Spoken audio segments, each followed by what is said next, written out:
Yeah, now we'll start over. My name is Pam Wycliffe, and I'm with the League of Women Voters. And we have a few things that we need to say before I introduce our speaker.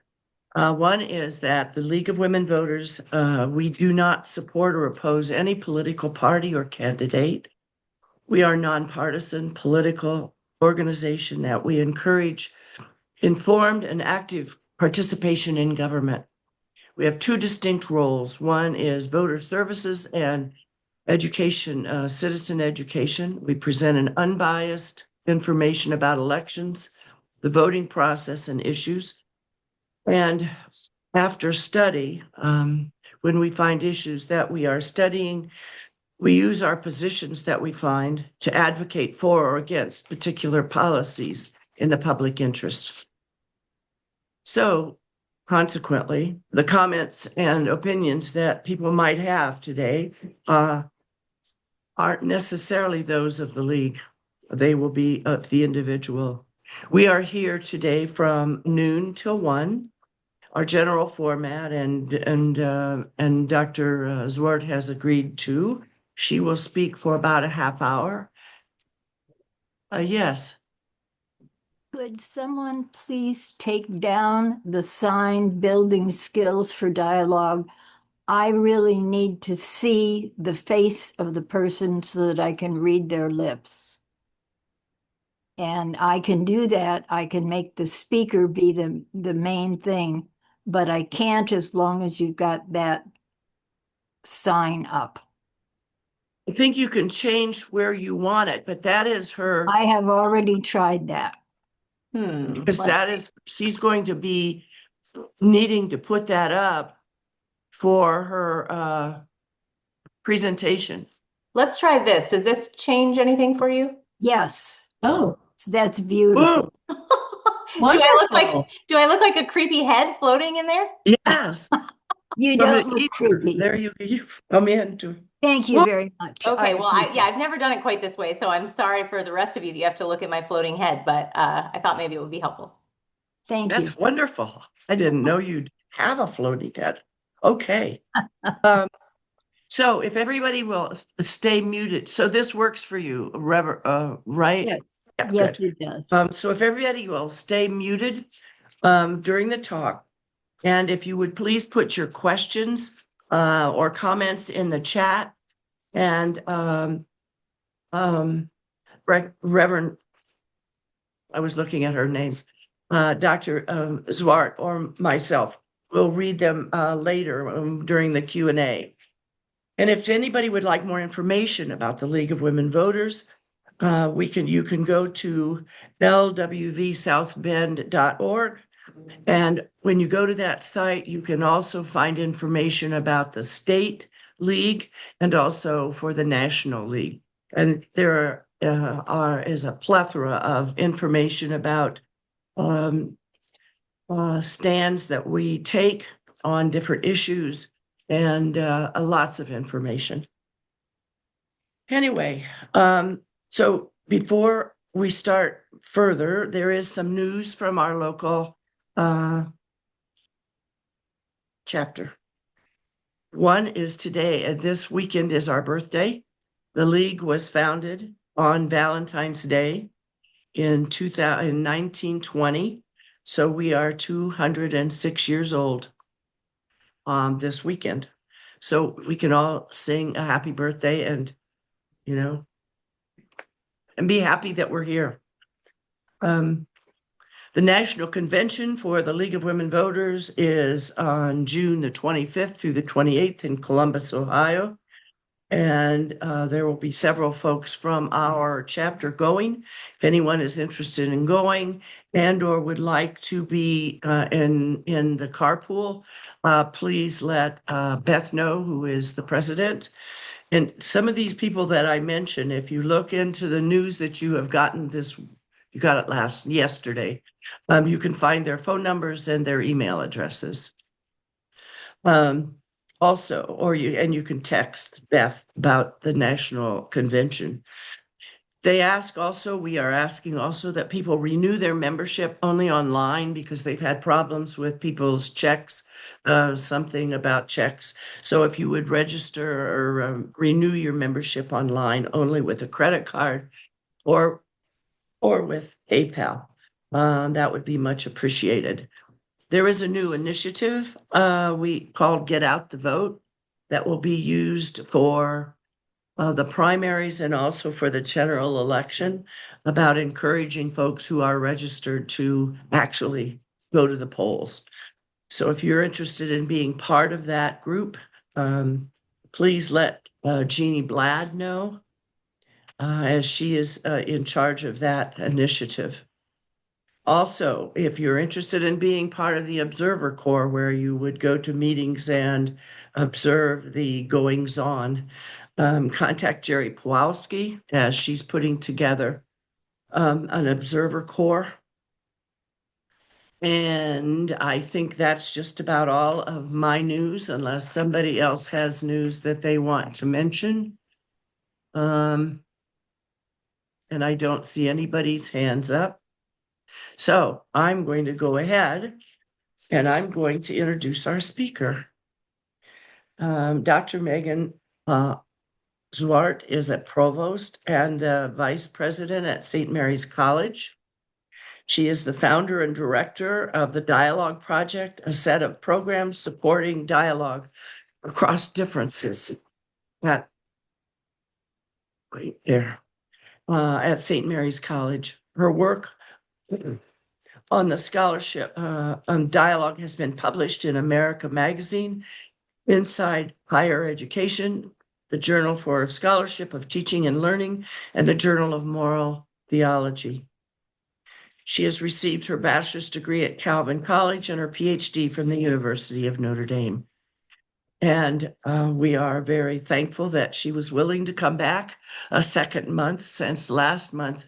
We are sorry that we had some real glitches and folks just couldn't get in to listen to her wonderful talk. So this month, she is going to speak again, or for the first time. For the first time, yes.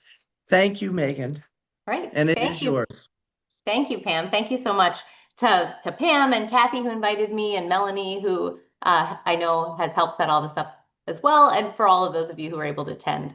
I'm really grateful to be able to talk about the work that I've done at St. Mary's, both as a faculty member in the philosophy department for 16 years, and then the last 2 years I've been in the provost office. And so I've gotten to see how this dialogue work can take root in the classroom, and then what it looks like to sort of scale it at the institutional level. So just to give you a sense of what I'll sort of talk through in the first portion here, why do dialogue skills, the sort of skills that I'm working with students and working myself to always build, matter for individual and civic flourishing?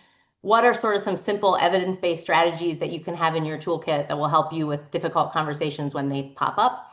As we know they do, both on political and social issues, but also, in interpersonal communications and work, life, et cetera.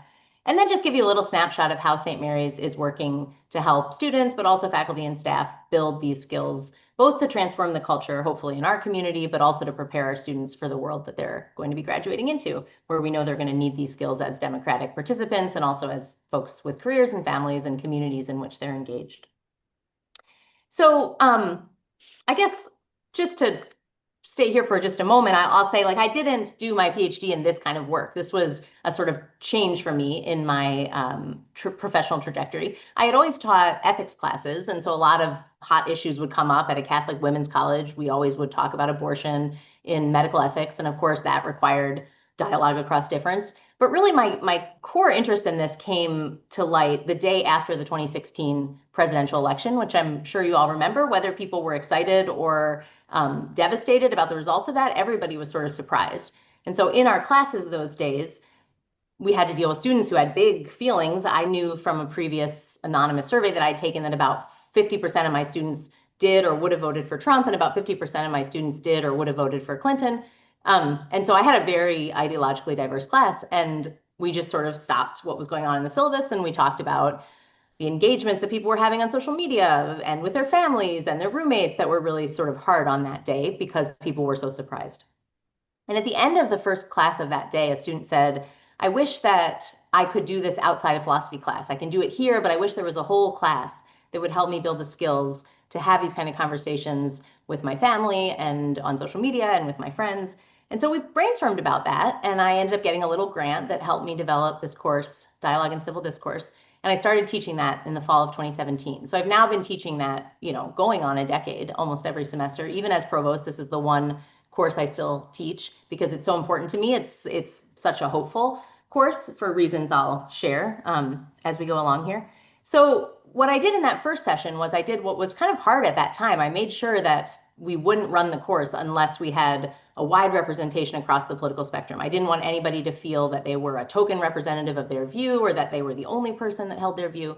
So I had students apply in and I constructed a class. It was full. It was overfilled. It was it was definitely the most ideologically diverse class I taught, but it was also among the most racially, ethnically, and even with respect to sexual orientation and gender. I mean, there was a huge amount of diversity in this class. And it was really a sort of transformative experience for me. And I hope for some students, I have actually heard from students who have graduated and write back and say, oh, this has been helpful for me. I now see I'm applying it in career, et cetera. And what we would do is we were building skills for having these hard conversations, and then we were practicing them. So 1 week we would talk about abortion. 1 week we talked about immigration. 1 week we talked about guns. 1 week we talked about free speech on campuses and cancel culture. And then every semester I sort of switch some of these up depending on what is of most interest to students.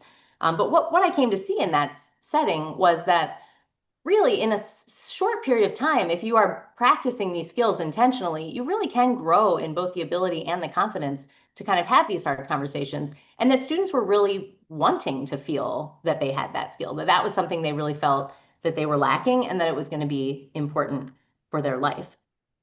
So when I started doing that, I think what I thought about was how important this was for the polarization that we face in the world. And I think you all probably know the consequences of the serious political polarization that we're experiencing in this country.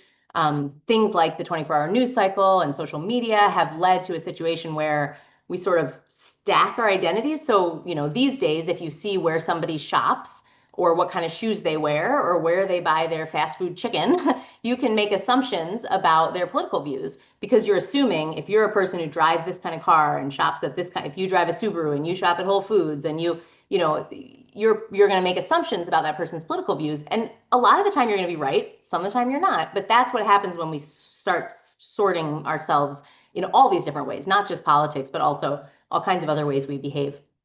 That really reinforces this cognitive bias called confirmation bias.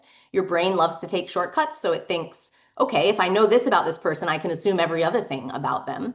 And so you sort of slot people into these rigid categories. And that leads to outrage. Well, these people like them, they are nothing like me. And eventually that leads to the kind of loss of trust, which can have really dire consequences in a democracy. Democracy requires trust. You have to trust that other people are going to vote in ways that ultimately are going to serve your interest. And if you don't have that trust, if you think that half of the country is out there to usher in fascism or to usher in socialism, then you think that in the worst situations, the political violence is justified to expunge the threat. So when we sort of stack these identities, we become outraged with the other side. We don't trust them to do what's right for the country or to care about the country. Then we start to get into situations where we really risk losing democracy and sliding towards the kinds of political violence that we've seen in this country escalating. This probably won't surprise anybody, but this is a feelings thermometer that has been collected for many years. And you can see that the feelings the Democrats have for each other and the Republicans have for each other has stayed fairly stable. But the feelings that Democrats have towards Republicans and that Republicans have towards Democrats have just cratered. And so that's kind of evidence of what happens when you think, oh, this person is my enemy. They're trying to take away a way of life that matters to me. They must be, neutralized. They can't be worked with. And that's when you really do get into sort of dangerous political territory.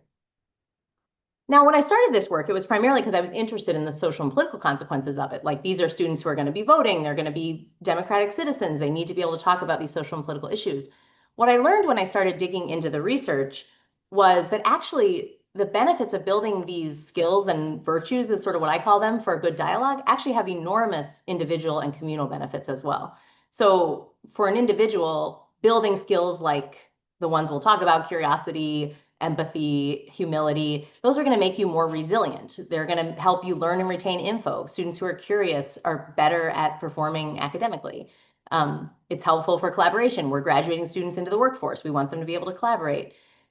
Stronger relationships. There's an interesting, if you've heard of the Gottman Institute, they're a relationship science institute, and they have shown, they claim that they can identify with a 90+% success rate whether a couple will stay together or get divorced based on how they argue. Not whether they argue, but how they argue. Because if you don't do that well, then it's hard to sustain a long-term relationship. And then I think some of the most interesting research shows that, in fact, the ability to have strong interpersonal relationships is more predictive of long-term, like longevity, of living healthy and living well into older age, because it's a better predictor than your blood sugar or your cholesterol or your blood pressure of a long life, because we are such social creatures. And so these are really skills that people need in order to live well. At a place like St. Mary's, we care so much about our students growing as full, flourishing people. And so we want them to live well, not just succeed as democratic participants or as workers, but also as people who are going to have families and friends their whole lives. And it also obviously helps the community a lot. It helps harness the benefits of difference and diversity. If you have a team that's made up of people with diverse identities and viewpoints, that only works, it only produces better outcomes if you're doing it in a context where people feel that they are supported and appreciated and known. So just bringing difference together isn't enough. You have to bring people together in a way where they can harness those benefits. And of course, that would in turn strengthen democracy, because we need to trust each other in order to work together for democratic common good. So what I do in class is I focus on these 6 virtues. They're not all classical virtues, but sort of character traits that I hope students will grow in. And then we associate a skill with each character trait, because it's hard to practice character traits. You got to practice skills until you grow into the character traits. So we focus on attention, empathy, curiosity, intellectual humility, intellectual responsibility, and courage. And so I just thought I would give you just a minute or two on each of these, and a little skill that we practice in class that you could maybe, or maybe you already do, use on your own. And then just share a tiny bit about what St. Mary's is doing at the larger college level. So attention, we know that this is a society where our attention is always completely divided. We don't offer a lot of attention to ourselves, what's going on inside of us. And I came to notice with students that so much that what would get a conversation off on a good or bad foot was not really the content of the conversation or the viewpoints of the individuals. It was whether or not they were in the right space for it, like whether or not they were hungry or tired or stressed because they had some big thing due, or emotional because they had a fight with somebody that they cared about. And so we do this sort of attention check-in now at the beginning of every class, where a little bit kind of like a little meditation, but also having them think, what am I showing up here with? Am I feeling hungry? Am I feeling angry? Am I feeling tired? And I always say, if you're not up for a conversation like this, just avoid it. Just say, like, would love to hear your view on that, but it might be better at another time, because really these things will go wrong if you aren't in a frame of mind where you can kind of offer attention to yourself. I think you also have to then offer attention to the other person. I think sometimes some of us, every time I survey a room when I talk about these things, usually about 50% of the people find this sort of productive engagement around ideas of difference. They find it really energizing, and other people find it really exhausting. It feels to them like hard work. And if you're doing that with someone who finds it exhausting and you're finding it energizing, you're going to kind of bully them into a conversation that they might not want to have. I learned this the hard way when I was like dating my husband, because he's one of these people who initially found conflict really exhausting, and I would find it sort of energizing. So I would just sort of be arguing, oh, let's have we'll pass time on the road with this like sort of thing we don't agree on, and he would be getting angrier and angrier. So I think attention to itself means knowing if you're up for it. Attention to others means making sure that they're up for it, or that's not going to work. And then I think also asking, is this the right setting for it? My husband and I are vegans, so we don't eat Thanksgiving turkey. If you're at a Thanksgiving dinner and everyone's got a turkey leg in their mouth, that's not the right time to talk about veganism. So that's a place where the setting would not be appropriate. Now, in a classroom where you're all there talking about the ethics of our food system, that might be an appropriate setting. So I think making sure that you're somewhere where this is a good time and place. And then asking if you're open to learning, if your goal is to persuade or understand. Sometimes I think this might be the question that makes the most difference. Like, why am I in this? Do I think that I have the moral high ground? That is very unlikely to be successful because people immediately put on, they don't even mean to. It's just a cognitive process. You get defensive when you feel that someone is trying to change your mind. And so you shut down. You can't take in information the same way. So if you're setting out to persuade someone, you're probably going to have less of a chance of actually making any inroads at understanding them or at them understanding you. Empathy, the skill that I associate with empathy is listening, because I think you can't really imagine how someone's experience is if you aren't willing to listen. And the first part of that really matters is realizing that everything is so much more complex than blue and red or, pro or anti. And that is what our culture wants us to do. It wants us to accept that you must either be pro-immigration or anti-immigration, pro-abortion or anti-abortion, Republican or Democrat. And most people, I've learned this from watching so many dozens of students, are not like that. They have much more complex, interesting views. They grow out of their experiences. And so one way to get people to recognize this is to sort of ask them, if your experiences are different, would you hold different views? That helps people to realize that their own views are really quite contingent on their experiences. And even just recognizing that gives the brain a little push it needs to not be so rigid. It thinks like, oh, well, if my views are contingent, their views are contingent, and you can be interested in those other views without necessarily trying to change someone's mind. And I also always try to do myself and help students look for evidence that people aren't as predictable as you think they are. And so this is just endlessly interesting in classes. I think of an interesting class. It was really rather dramatic, but in my last class in the fall, we were talking about guns, and 2 students in the class had lost family members to gun violence, which I don't know that I've quite had that many before. But one of them's takeaway from that was that she felt very unsafe and she wanted to own a gun to feel safer. And one of them was that she felt very unsafe and she wanted to ban guns to feel safer.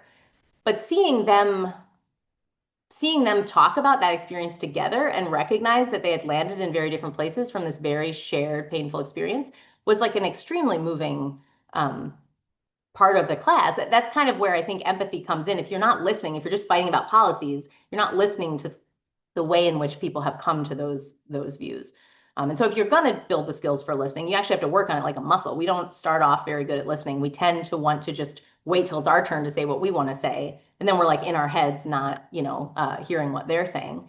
And so students and I practice this skill called looping, where you actually, it goes by lots of different names as well, but where you're listening not just for the details of the story, but you're listening for the emotions and the values that are under there. And so we practice that relentlessly, and it feels really kind of artificial at first, but I notice myself doing it in meetings all the time. I notice myself doing it in interpersonal relationships, like trying to say, like, I'm hearing what's really important to you. Is this actually right? So this is the skill that, we obviously won't practice here in a Zoom setting, but basically you listen for the values and feelings, not just the facts, and then you repeat that back. And you always sort of have to ask. You don't want to assume that you're right about how somebody is feeling. So that's a skill associated with empathy that we work on really hard. Curiosity. As a philosopher, I love curiosity because I think everybody comes hardwired to be curious about the way the world is. And if we can turn defensiveness, which sort of shuts us down, into curiosity, which opens us up, then we have a much better chance of understanding other people. So the first step to that is noticing what your own defensiveness feels like. For some of us, it's a beating hard, or we get red, or we, feel hot under the collar, literally. And so I think when you notice that, I always try to get students to ask, what's the value here that's making me feel defensive? Because then you can see that it's about more, like, then you can actually have a chance of being curious and turning that defensiveness into something productive. So that's kind of when you turn the curiosity inward. When you turn the curiosity outward, you're building the skill to ask curious questions that will help show that you're listening to someone. I always think of one of the best examples I saw of this in class was when we were talking about immigration, and it was during the Trump first administration's child separation policy at the southern border. And we had talked about abortion the week before, and a pro-choice student said to a pro-life student, how can you be such a hypocrite as to care about fetuses but not to care about children on the southern border? And I said, like, okay, let's see if this is a curious question. Does that sound like a curious question? And typically questions that start with, how can you be such a hypocrite, are not curious questions. So we reframed that. I mean, but still, I know you value the lives of preborn children. How do you square that with the lives of these vulnerable children at the southern border? And that was so interesting because then that student said, oh, I didn't know they were doing that. Like, I didn't know that was part of the immigration policy. I think we need to manage our borders, but I definitely don't think we should do that. And that was just a case where she never would have asked further questions about the policy. She wouldn't have asked questions about her own views. She would have just sort of shut down if we had stopped with the gotcha question instead of trying to turn it into a curious question. So when I talk with students about how to do this, I have think about, like, you don't want to just use a question to score points and make somebody else feel humiliated or feel wrong or get defensive. You want to actually know, like, why is it that you've come to this really different conclusion than I have? And it really helps to acknowledge their values or experience. Like, I can hear that this is really important to you. Can you help me understand why? This is how my experiences have led me somewhere different. So just some examples quickly that we often rely on in class. We try to come up with our own, but also use these as sort of stock questions. When somebody gets emotional, like, oh, I can see that this is so important to you. Can you tell me more about why that is a much more diffusing and productive question than how could you possibly think X kind of thing. And again, trying to connect experiences to viewpoints. Intellectual humility, I think, is also really important. We need to know what we don't know. That's a sort of Socratic insight that as a philosopher, I always love to work on with students. Some of that means asking how people who disagree with you, I guarantee you, whatever you think, there are some smart people who disagree with you, figure out what they think and why. And try to normalize figuring out when you're wrong. I mean, I have a lot of big opinions and hot takes, and I kind of like it when I have to be forced to realize that some of those are were a little premature, and I can rein it in and admit that I was wrong. I think that that's something I've grown into really liking, and I hope that students do as well. And then, of course, finding other kinds of information, like getting out of whatever the algorithm decides you should see to see some other kinds of things is also helpful. One of the things we do in class, which you know, is a little artificial to do in a normal life, but I will have students prime, like it's a social science technique, priming for humility, where I'll ask them, for instance, like, write everything you know about immigration policy in the US down on paper. Well, it turns out like almost nobody knows anything about immigration policy, like as it stands on the books. So people end up with a lot of confusion and blank paper, except for the students who have firsthand experience because they are themselves immigrants or children of immigrants. And that has a natural effect of the students who don't know anything kind of recognize it. Like they think, oh, wow, I do have something to learn.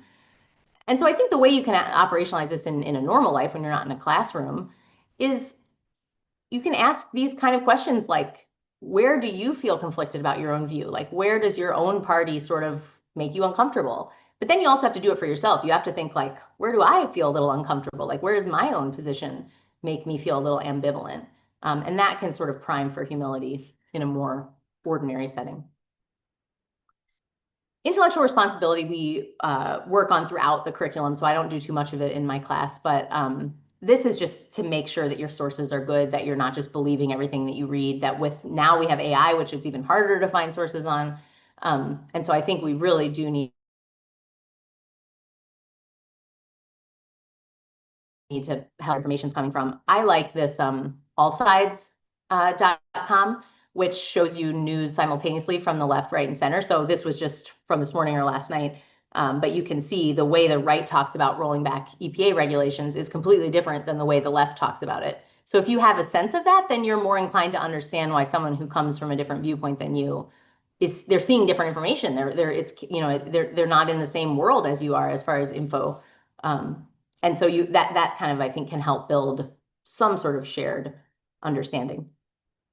I also like that All Sides has this media ranking sort of system that's crowdsourced. So you can see people vote, and then you can sort of see where various news sources fall. And so I always tell students, like, let's stick to the middle 3 columns. You can consume the other 2 for your own interest, but when we're trying to find shared facts, let's stick to something that is like sort of a little bit agreed upon as not, otherwise you just won't get credibility from people who disagree with you. And then the final thing that I talk about, this was the last one I added, and I think I added it because at a women's college, St. Mary's is a women's college, humility, I talk a lot about humility, but I think sometimes women are over-socialized in humility. They come in thinking, oh, I should, wait until I'm sure I'm right, or maybe I don't want to criticize this other person's view. And I think that at St. Mary's, we care so much about making sure that every student feels that their voice matters and that their concerns are taken seriously. And so I want students to grow in courage. I think St. Mary's does an extraordinary job of that. And I also never want anybody to think that this work is just about like, all sides are equally, I mean, I'm an ethicist. I think convictions matter. I think democracy requires people to care about particular visions of justice and to try to work for those. So I never want this work to sound like it's just about every view is equal and we all just need to get along. Rather, I think that the evidence is really clear that if you want to persuade people, if you want to work toward justice and change the world, you have to be in relationship with people and they have to trust you enough to listen to you and to think that you are a credible source. And so that means in the context of trust and relationship, you actually can sort of courageously stand up for your convictions and get people to see the world differently. And I think that that is essential for democracy. So I always want to make sure that it's clear that this is not about lacking conviction or thinking that in a pluralistic society, we all must just get along and everything is okay. Some things are not okay.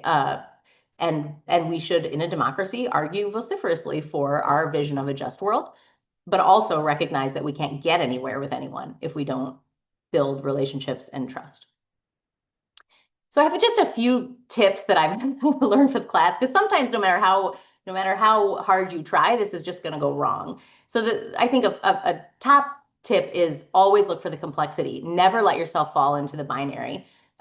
Views are always more complex than both sides, even if it's hard to see that in our current climate. And it helps you resist caricaturing people, flattening them out to their worst impulses, to remember that everybody is more complex than you think. I think I already mentioned this, but when people have big emotions, sometimes students say like, it has to be strictly objective. I must leave my emotions at the door. But when we care about something, emotion is a flag that it matters to us. And so I think it's better to help use it as an opportunity to learn more about why something matters to someone. One thing that I've learned works extremely well, I had to do it in class, maybe not this semester, but the last. I'm really good at running these discussions of abortion because I've done it for so many years, but this one got completely out of hand. And it was my fault. I didn't keep them in small groups. I let them get, a little off track. It wasn't so structured. And it suddenly started, people were literally like yelling across a full classroom. And so I just said like, starting to notice this is getting a little tense. Are you all noticing that too? And they were like, yeah, this has become terrible. So I was like, well, what changed? Like, what is it about this kind of discussion compared to our other ones? Why is it better? Why is it worse? And within seconds, they were collaboratively thinking about the conversation itself rather than being dragged down into the details of the viewpoints. And so I think like going a step up and saying like, wow, I just noticed a real shift here. Help me figure out what is going on that has suddenly led to this feeling of whether it's hostility or frustration or whatever. Curious questions we talked about, or also just pausing and disengaging. You don't always these conversations aren't always successful. You can always say, I don't think this is productive. I think maybe there would be a better time or place.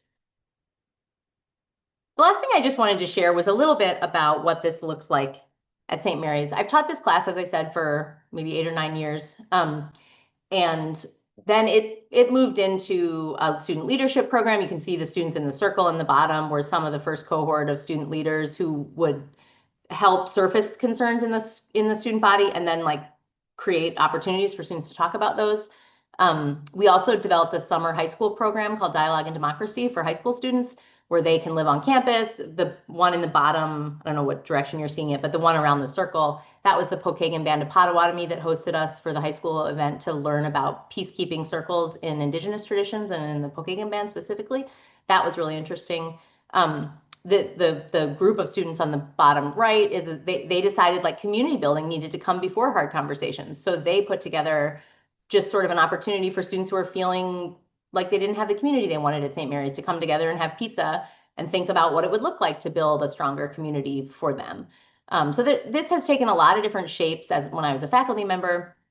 Now that I'm in the provost's office, we've really tried to see what this would look like at scale. So we rolled out a new first year seminar last year, and all the seminars are different. They're very cool. Some are on AI, some are on event planning, some are on healthy relationships, spirituality, philosophy, like all kinds of different things.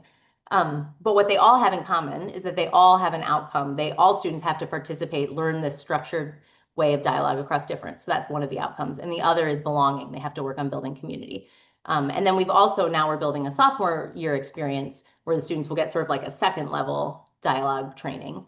And we've invested in training all the faculty who work with first year students and some staff in this reflective structured dialogue process that helps us create this dialogic classroom.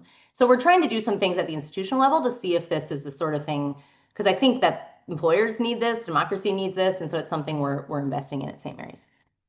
So I think that is what I wanted to share, but and the other thing I want to say about St. Mary's is I just wanted to thank some of the folks who've made that work possible at St. Mary's. I was first funded by a foundation called the John Sparaccio Family Foundation, which really helped get this original dialogue project off the ground with an early investment. And since then, the college has been really supportive. Even our president, Katie Conboy, her own personal endowed fund that she is contributing to is towards dialogue work. So she really cares about this work a lot. We've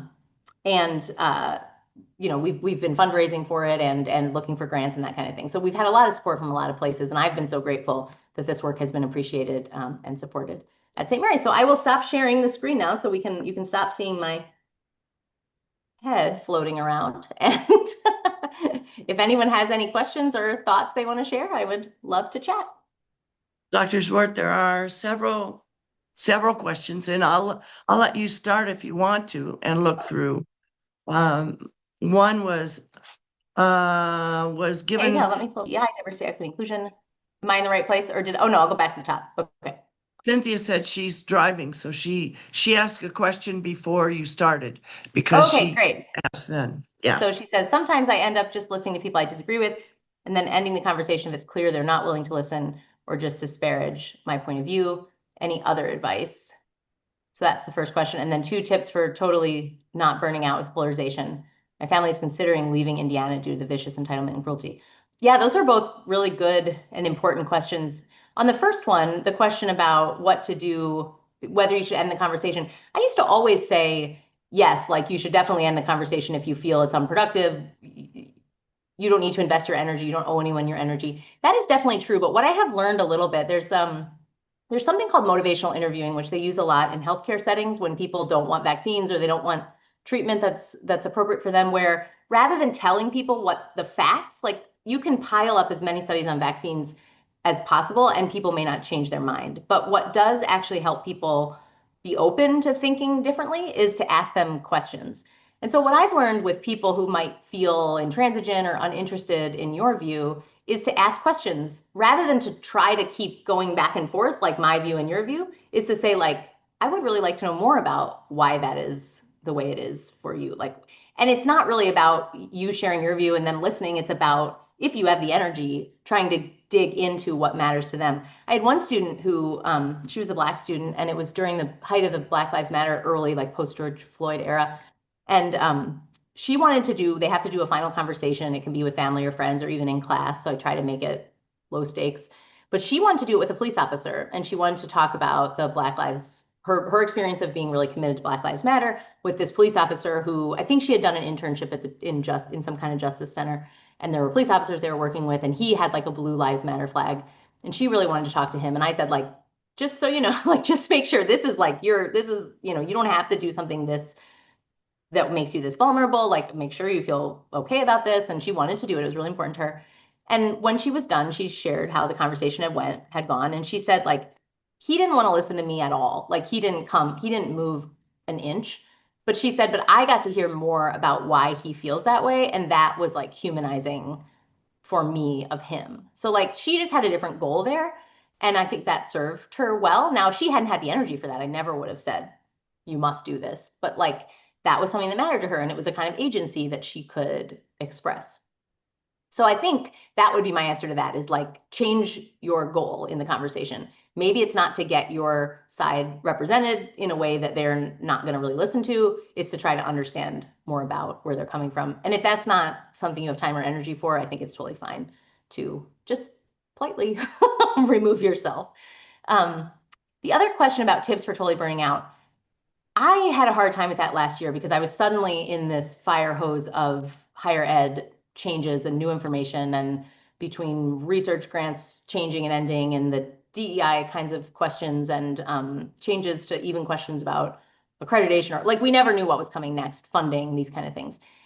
And I learned that I didn't need to offer so much of my time and attention to the news, like that I could focus on the hopeful parts of my own job and get as much news as I needed to do well, but I didn't need to saturate myself in it. And that made an enormous difference. So I do think we don't have to take in the constant 24-hour news cycle just because it's there. I think the other piece was I went back to this thing I find so hopeful. I worked with 15 students and I didn't have a lot of time in my job to add a class, but it mattered so much to me to see that there are still people for whom in 6 weeks they can feel really different about how they engage with others, and that can feel hopeful to them and hopeful to me to be part of it. So that would be to say, like, check out when you can from the stuff that is like a barrage of bad news. And then also find something that makes you feel hopeful in your small corner of the world, like this kind of work that you're all doing and showing up for this sort of thing and planning it. I mean, that's like a small piece, I think, of doing something hopeful, and that can be really restorative. Although I'm not sure I'm always getting the balance right, so I'm not sure I'm the expert on that myself. Okay, so let's see then. Civil discourse classes should be mandatory for us all. Right now, it's like we should all report to school principal's office since the current level of dialogue is so angry and childish. I mean, I do think that I think to give ourselves just a little compassion, though, it is so hard to do this countercultural thing in a world where we are just saturated with examples of people who are succeeding because they're doing the opposite. Like, our politicians are not rewarded for compromise or empathy. They're rewarded for sticking to their guns even when new evidence suggests otherwise, for defending things they would have rejected like in the past or that are incoherent. And so I do think we should just say, like, this is a hard thing to do, but that's where I think it's very hopeful to say, but we can model an alternative that's different from what the world is doing. And that's what that's the area I've tried to stake out for St. Mary's. Like, we are a small community. We're a community that's always been committed to belonging in community. We've always seen ourselves as providing education for those who have been excluded from education historically. And so this is a place where we can say, we're going to model a different alternative. We're just not going to accept the binary opposition. And so that is not always easy. You may have seen, we've been in the news over the past couple of years, like almost all higher education has, for people who think we should do it more this way or we should do it more that way. But I sort of hang on to this idea that we can be a different kind of place and model an alternative that is inspiring. I think students want it. I think people want it. So yes, I agree with you that the conditions are rather bleak, but I want us to be a place that's different. See Elizabeth. Oh, hi, Elizabeth. I really admire your work on this stuff as well. And yes, of course, I remember your daughter. I think that was the first year even, or maybe the second year. I can't quite remember. But really good to see you. Oh, good. And good to hear that her daughter's having a good experience at St. Mary's. That, of course, makes me so happy. I loved a bunch of that first cohort of Dialogue and Democracy ended up at St. Mary's. And so I still see them in the hallways, and am delighted about that. And if you don't know, you probably know Elizabeth, but she does amazing work on this kind of thing. I mean, she's a scholarly expert on this stuff. I've just sort of muddled my way into it through teaching. When you are taking a class, even if you're not in the mood, one has to adjust, do they not? Yes. So you mean when I talk about like, but I do let them, like, if they have to leave the class, like, abortion is one that's particularly hard. Some people have personal experiences with people close to them. And because we have such different views on that and on the campus as a whole, that I always say you can remove yourself from the class if you don't, feel up to this. Usually they don't. I also always bring food. I learned early on that having it feel like a community where they also aren't like hangry and taking out their hunger because it's like at 6 to 9 p.m. and, if they don't eat dinner or whatever. So I always bring a lot of different snacks. It's one thing the funding has made possible. But yes, obviously they do sort of have to show up even if they're not doing well, but there are ways they can protect themselves against getting trapped into these kind of hard things. Question about the recording, I think you answered that, Pam. Yes, I did. Okay, and so let's see. Lately, I've seen much about diversity, equity, and inclusion, schools and businesses losing money or closing programs. Does the provost at St. Mary's worry about such discussion and actions? Can you explain, justify the position of the current U.S. administration on this matter? Does St. Mary's have a DEI policy, mission statement, goal? Would St. Mary's go to the wall in defending DEI? Boy, you're really just bringing in the heat here. I love these kind of questions. I have thought a lot about them, as you can imagine. I think what is most important for us and what has been so important for us over 181 years, but also especially in the last year, is that for us, the work that is often described as DEI is not something we adopted for political reasons in the recent history. It is something that is absolutely woven into the tradition of the Sisters of the Holy Cross for 180 some years. And so I have noticed a resurgence in folks being interested to know, faculty and students, like, what is it about a Catholic women's liberal arts college that makes this inseparable part of our mission? Belonging is one of the key focuses of our president right now. We've done a huge amount of fundraising for the Office of Student Empowerment, where students who come with limited resources can get things like football tickets so they can have the full St. Mary's experience, or they can get computers or winter coats if they need those kind of things. We just recently started covering all of our textbooks and our rings. Rings are really important to our students, as they often are the class ring at women's colleges. And now all students do not pay extra fees for books or rings, because we see those as really a part of the college experience, and equity demands that all students be able to have access to that experience. So the commitment to equity is really deeply knit into the Catholic social tradition. An emphasis on preferential treatment for the marginalized is a deep part of the Catholic social tradition. The dignity of all human persons is so important to the Catholic intellectual tradition. And so I don't think we feel that we are doing anything that, we're definitely not doing anything illegal. We're not doing anything that isn't really deeply knit into who we have always been, both the Catholic tradition and specifically the Sisters of the Holy Cross. And so I think, while it's where maybe the harder sell is because the constituencies that look in on us and our students, like, they come too with these polarizing attitudes. And so we need to just be making that case really clearly that we care about solving problems so that all students can succeed here. And that's going to look different for students with different experiences or viewpoints or backgrounds. But we have so many structures in place to make sure that all students feel they belong, that many different kinds of students can flourish here, and that, the kinds of principles that drive our founding traditions are represented in how we spend our money and how we support students. So I don't know that that's quite, as direct a political answer as you would want, but I think that really for St. Mary's, it's a no-brainer. We're doing the things we've always done because they're so deeply in our DNA. You make a great point about how to create change. Preaching at people or seeking to humiliate them will not change hearts or minds, and seeking respectful democratic dialogue does not mean abandoning our values, refusing to advocate for what matters to us. Beautifully stated. Oh, thank you. Yeah, that matters a lot to me. Humiliation does nothing but make people shut down. And I just think there's almost nothing more dehumanizing. there are many things you can do that are dehumanizing, but in a classroom, humiliation is a dehumanizing thing. And so to me, I know teachers feel differently about how much of their own views to share, or how to teach well in a way that inspires students, but doesn't, chill them into silence. But I just think the one thing we should all agree on is that humiliation really never produces a good result. This morning on National Public Radio, they interviewed married couples where the spouses have vastly different political viewpoints. And one couple said they have banned political talk.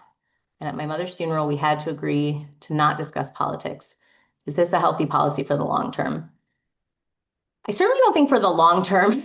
I think our lives are touched by politics of all kinds at every point. And so I don't see how a healthy democracy could not talk about politics. I guess it would not surprise you to learn that I would say we should talk better about politics, and we should connect that to our values and our experiences. It's not sort of just some intellectual policy-based question of whether you want to ban this or that. It's really about what values and matter to us and what experiences led us there. And if we think of our political conversations as being that, opportunities to learn more about what matters to people, I feel like there's a lot of talk. We talk about it a lot at St. Mary's. We say we care that every student feels like they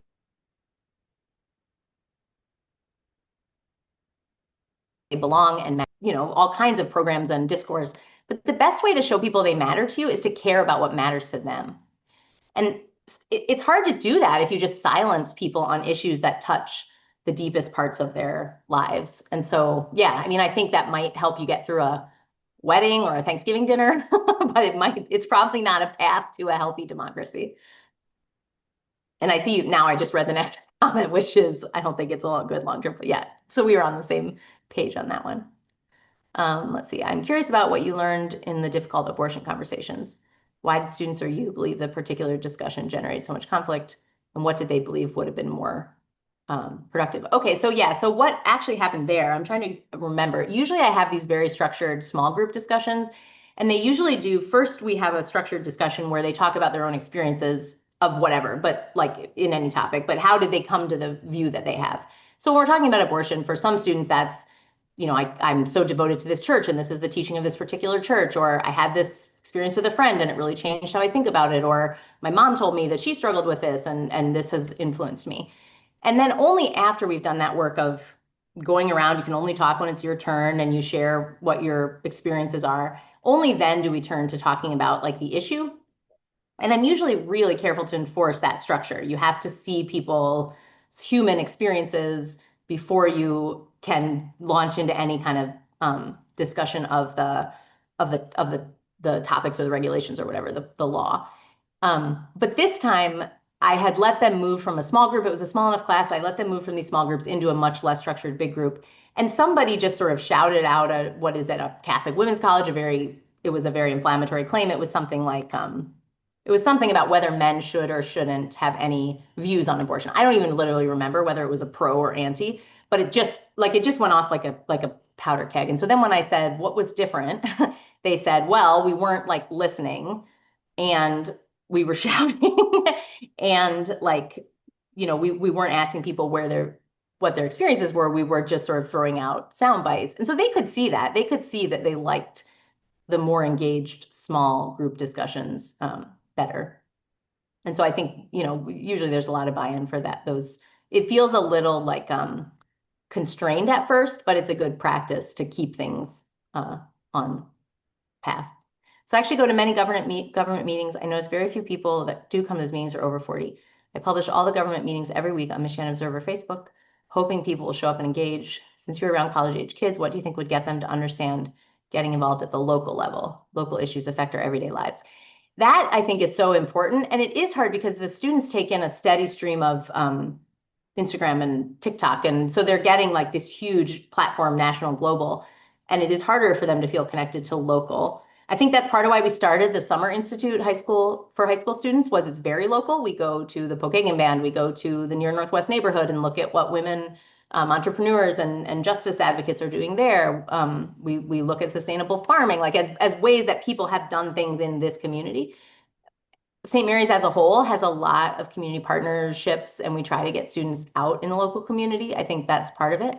But I do think it is an uphill battle because of the way our students take in information. And so, you know, having them feel a part of a community is clearly an important thing to do. And I think it's something that we see, you know, even as we're thinking about institutional AI strategy, we're also at the same time thinking, how do we get students located in relationships and a community context and, you know, to know their own local community, because all these other forces are pushing us more in the direction of depersonalization, you know, not like looking in someone's face, not seeing the local. So I appreciate that and hope that we're starting to like make these kind of things mandatory so students have these experiences. So would you be willing to have students come to like a local Common Council meeting? And I'd be glad even to come to your class and show them how to research the packets so that they would know what's being discussed. Because a lot of times they show up and they go, I don't get what you're talking about. You know, I don't know that they know how to find the background documents that are being discussed. Yeah, I think I love these ideas. I feel like if you if you email me, because these first year seminars are new every year, and some of them, one of them is on philosophy in the public square, and one of them was on belonging, community in South Bend, and they're different every year. And I think that some of them would be such a good fit for bringing in community partners that could, because part of this belonging outcome is to be rooted in a community.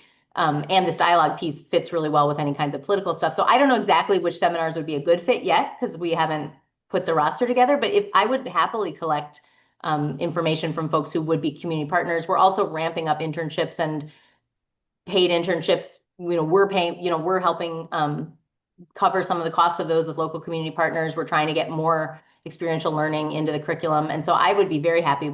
We have a new dean that's going to be working on that stuff, but I'd be happy to point people in the direction of that. If you have like community opportunities that you think would be good for students to plug into, I would love to facilitate that. I know we just have maybe a couple minutes, but just to make sure I've seen all these, belonging, caring, are being curious about the other person. Yeah, I love that. Belonging, caring are about being curious. Yeah, I totally agree. This has been uplifting after watching the congressional shouting match yesterday. I hope I've cleared that bar. That's a low bar, but I hope I appreciate the good comment. Let's see. I have 6 brothers and sisters with a wide separation of political views. We live in 4 different states. Avoiding political discussions enables us to keep up with many other aspects of our lives. We have limited amounts of time. I think that totally makes sense. I mean, I think in certain circumstances, it's the best thing. And that's one way of complexifying things. You're saying a person isn't reducible to their political views. And so you're caring about the complexity of them as a whole human person. And I didn't mean to suggest otherwise. I just mean as a democracy, I think if we stop talking about our political views, we will not make forward progress. So anyway, thanks for all the nice, thoughtful comments. And it looks like I think those were all that were in there. We're probably just about out of time. I don't know if you have anything you need to say to close it off or.